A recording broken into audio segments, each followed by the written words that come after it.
Trump Mobile is promoting its smartphone with terribly edited photos of other brands' products.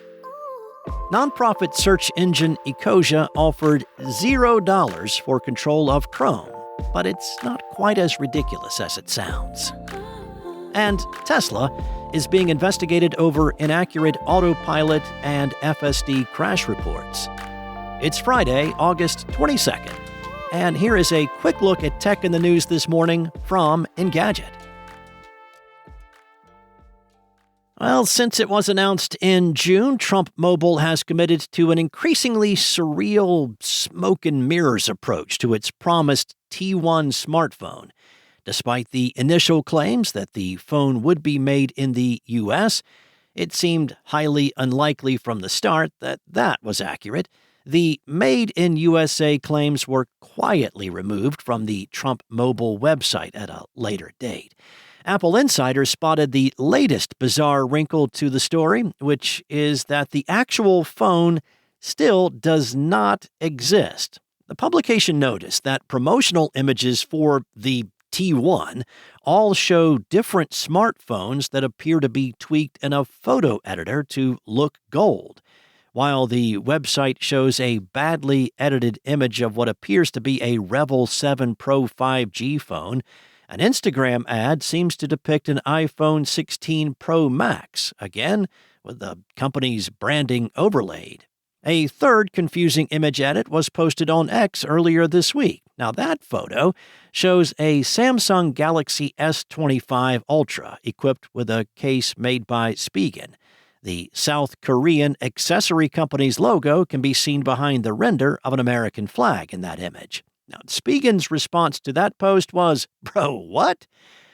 Yeah, that pretty much sums up a lot of people's reactions pretty succinctly. Germany-based search engine and browser nonprofit Ecosia is the latest party to make an offer for Google's Chrome. Questions about Chrome's fate have been swirling since the news that the Department of Justice would push for Google to sell the browser after the ruling that the company's search engine business constituted a monopoly. Although Google is planning to appeal that decision, that has not stopped other big tech businesses from pitching themselves as potential owners of Chrome. Ecosia's proposal is a little bit different, though.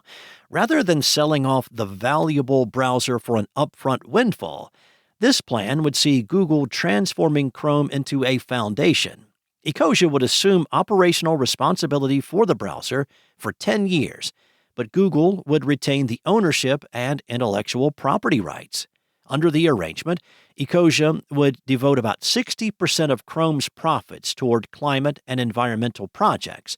It would not pay a cent up front for the stewardship role, but the remaining 40% of Chrome's profits would be given back to Google. Now, considering Ecosia is projecting Chrome to generate $1 trillion over the next decade, well, that's no small potatoes.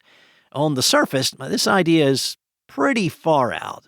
However, going the stewardship route would deepen an existing relationship between Google and Ecosia.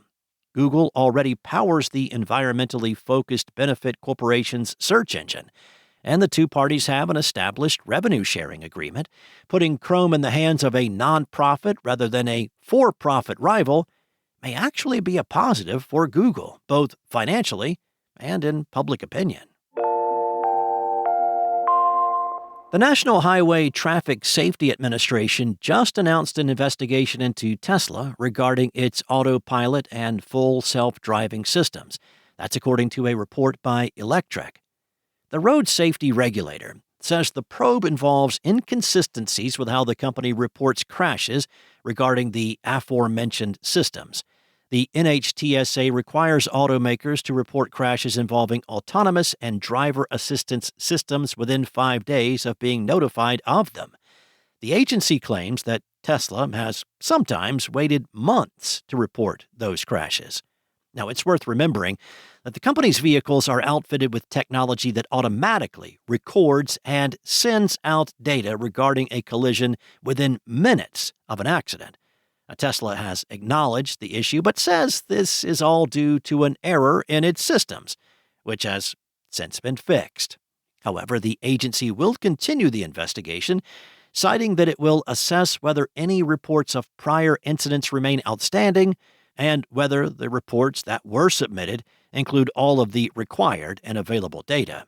The NHTSA has good reason to not accept Tesla's explanation at face value.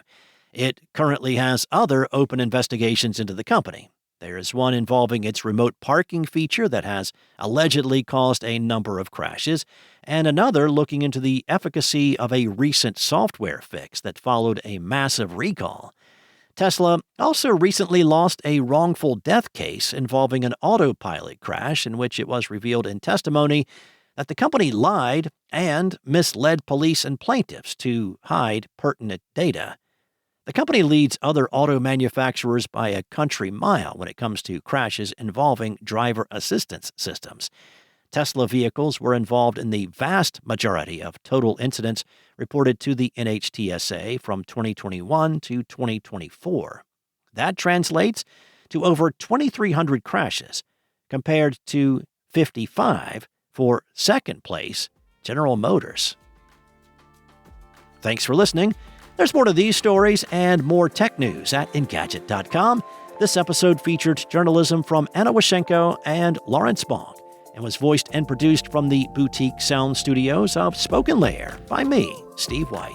Enjoy your weekend, and I'll be back on Monday morning with more tech news from Engadget.